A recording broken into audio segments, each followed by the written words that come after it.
Psalms.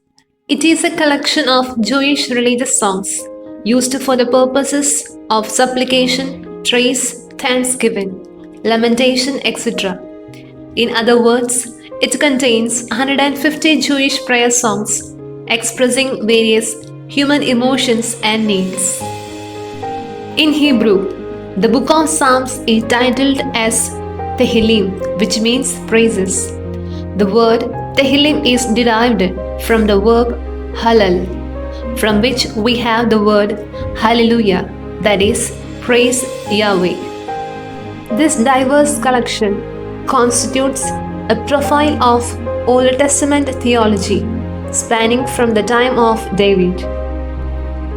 In the Catholic Church, it is used as for the liturgy of the hour, till the storms of history pass by. I call to God, the Most High, to God who has always been my help. for individual prayer,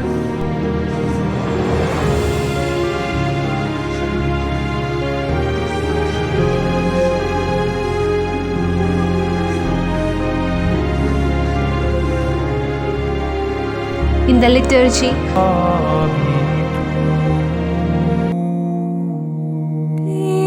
et Domino.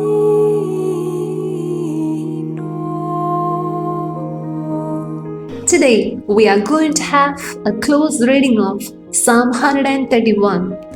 Psalm 131 is one of the songs of ascents, the hymns that the pilgrims will sing as they climb the Mount Zion for various faiths. It is believed that it was composed by King David. David is a good example of someone who learned the truths of this psalm well. When David was hunted by Saul, he refused to take matters into his own hands, but trusted God to make him king when the time was right. David is a wonderful example of someone who learned the twin truths of humility and contentment. These three verses of this psalm invite us to practice three virtues. First, practice humility. Some people say that when we say we are humble, we make an indirect statement about our pride. Secondly, it teaches us about the virtue of contentment. David says, I have calmed or stilled my soul like a weaned child with its mother.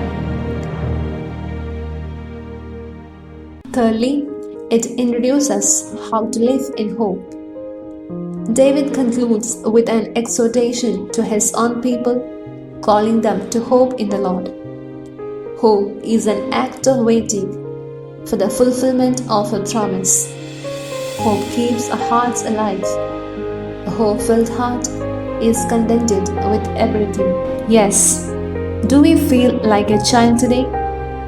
The image of the child that is portrayed here is a child which is independent, calm, and docile. Only as we recover the spirit of a little child, of a weaned child, and rest in simple, lowly faith in God, shall we enter into the peace which surpasses all understanding.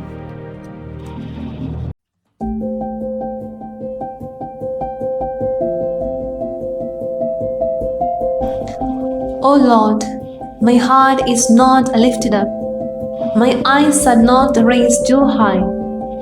I do not occupy myself with things too great and too marvelous for me, but I have calmed and quieted my soul like a weaned child with its mother.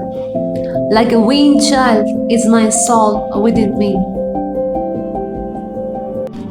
O Israel, hope in the Lord from this time forth and forevermore.